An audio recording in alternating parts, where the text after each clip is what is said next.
Chapter 19.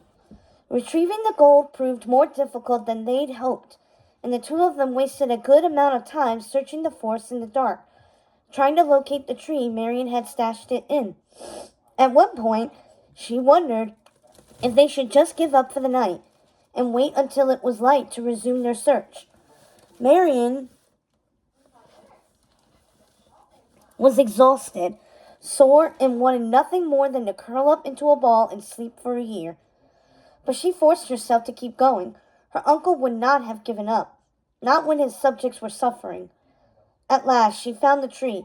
With a cry of excitement, she called out to Cluck, urging her over. Together, they removed the leaves and gathered the gold into 2 burlap sacks they'd found in the barn. It wasn't a lot. It wouldn't even make a dent in Prince John's coffers.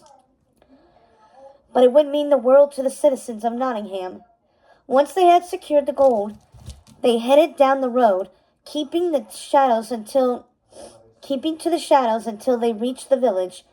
There, everything seemed quiet. No guards patrolling the area, everyone in their homes, hopefully fast asleep.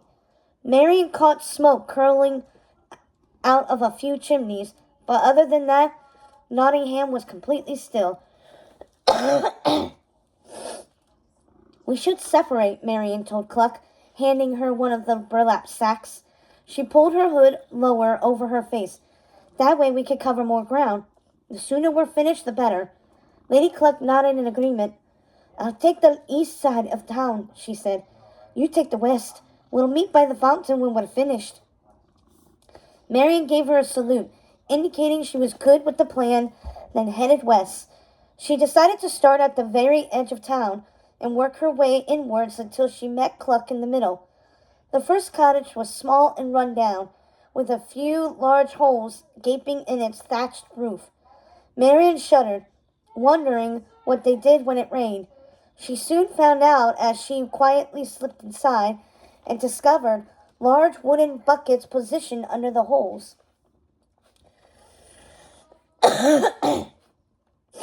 The family was asleep on the other side of the room, as far away from the broken sections of roof as possible, all huddled together under one small blanket on an even smaller bed,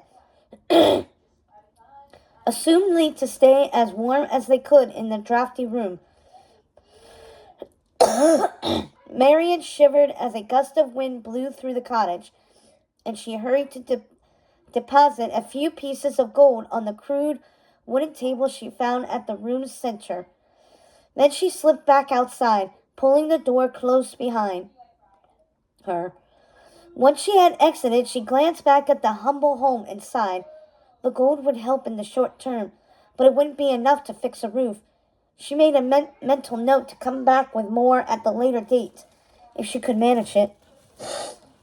She turned to the next house, repeating what she'd done for the first. Then she moved on to the next. Each family received exactly 3 gold pieces to ensure she had enough for everyone. Some families seemed better off than others, but all were decidedly poor and needy, and by the time she made it to the last house, she was feeling a heavy weight on her shoulders and a growing anger inside as she stewed upon those responsible. She pictured Prince John asleep in his warm, cozy bed, a blazing fire in the hearth. He'd wake up to a bountiful breakfast and would probably spend the day counting his gold, while all his subjects went without. But not this morning, she reminded herself. This morning will be different. She slipped through the door and into the cottage, a humble home but clean and well kept. Clearly, whoever lived there took pride in what little they had. The place was also larger than some of the others, with 2 full rooms, one of which was taken up completely by rows of little wooden beds. Asleep on those beds was a family of bunnies. Marion recognized the one in a row as Tagalong, curled up under a thin blanket, cuddling her little stuffed rabbit. She was smiling in her sleep, and it made Marion smile too. She wondered what the little bunny was dreaming of. She tiptoed away from the room and walked over to the table. After placing the gold pieces, she prepared to leave. But just as she was about to open the door, she heard a noise behind her. Startled, she turned around, only to find the familiar baby bunny in her nightgown, dragging her stuffed rabbit behind her. Mary quickly pulled her hood over her face. The last thing she needed was for Tagalong to recognize her and wake the others. Tagalong took a step forwards, her muddy eyes huge as she stared at Marion. "Who are you?" she whispered, sounding a little frightened. "And what are you doing in our house?" Marion thought quickly. "I'm a friend," she assured her. "I've just come to bring you a gift." "A gift for Skippy?" Tagalong asked excitedly, no longer afraid. "Wow, I was right." "Skippy?" Marion cocked her head in question. "My brother, of course," Tagalong explained. "It's his birthday tomorrow, but he said he wasn't getting any presents because that mean old sheriff took all our money for taxes. But I told him you always get a present from the birthday bunny," she beamed, looking proud, "and I was right." Marion glanced at the door. She knew she should leave, make her escape before anyone heard Tagalong and woke up, but something kept her feet firmly planted on the floor. She looked down into her sack. There was one gold piece left. "Oh, right," she found herself saying. "Skippy. Which one is he again?" "I'll show you," Tagalong declared delightedly, grabbing her sleeve and leading her into the bedroom and down the row of cots until they got to a small sleeping boy rabbit at the very end of a row. Marion recognized him as the one who had been playing catch with the turtle when she stopped in Nottingham in the carriage. Had that really been this morning? It already felt like a lifetime ago. "This is him?" she asked Tagalong, looking down at him. He was lying under a threadbare blanket that barely covered his body and was shivering a little.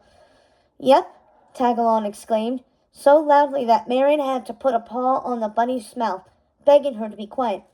"Shh," she cautioned. "Don't want to wake him and ruin the surprise." Tagalong nodded, bouncing up and down excitedly. Marion reached on into her sack and pulled out the last gold piece.